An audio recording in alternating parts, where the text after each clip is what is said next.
Bonjour à tous. Aujourd'hui, nous allons aborder la question de pourquoi faudrait-il passer par une agence immobilière? Alors, l'achat d'un bien ou la vente d'un bien est toujours très personnel. C'est-à-dire que vous y avez vécu, vous y avez des sentiments, il y a tout un affect qui est attaché au bien. Et lorsqu'on veut acheter un bien, cet affect aussi est transporté. Donc, la raison pour laquelle passer par une agence immobilière peut être intéressante, déjà pour plusieurs paramètres. Déjà, on vous établit un ordre d'idée du prix du marché, mais du prix réel du marché. Parce que étant justement atteint par cet affect, vous pouvez ou vouloir vendre votre bien de manière démesurée par rapport à la valeur réelle du bien, donc finalement ne pas faire la vente ou prendre énormément de temps pour la faire pour au final vendre le bien bien moins cher que vous l'auriez espéré. Et dans le cadre de l'achat, ça vous permet de voir consciencieusement par rapport au montant que vous avez à investir ce que vous pouvez acheter. Donc gagner du temps, gagner de l'énergie, être accompagné pour pouvoir faire l'achat dans les meilleures conditions. Donc ça, c'est la première des choses. Ensuite, le lien entre le propriétaire, vendeur et l'acquéreur. Parce que vous n'achetez pas un vendeur, vous achetez un bien immobilier. Et le vendeur ne vend pas vend son bien à un acquéreur, effectivement, mais il ne le vend pas pour l'acquéreur, il le vend pour récupérer la somme inhérente à son bien. Donc, souvent, le lien entre l'acquéreur et le propriétaire se passe bien. Mais il arrive régulièrement, malheureusement, qu'il y ait pas forcément une bonne entente entre l'acquéreur et le vendeur.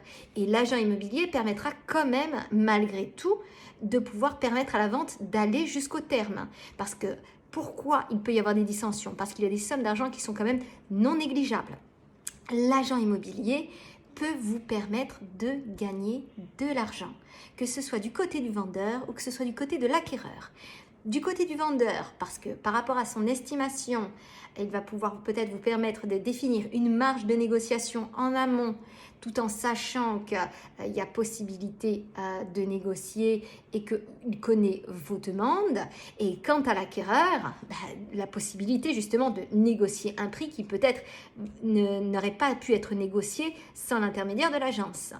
Donc, l'agent immobilier est non seulement un intermédiaire, mais il est là pour vous conseiller, pour vous accompagner et pour pouvoir vendre et acheter votre bien dans les meilleures conditions. Donc, je sais que c'est une commission, mais au vu des sommes que vous investissez, il est peut-être préférable de ne pas se tromper. Donc, et le dernier point qui est non négligeable, c'est que l'agent immobilier a la connaissance du droit et de vos droits et de vos obligations.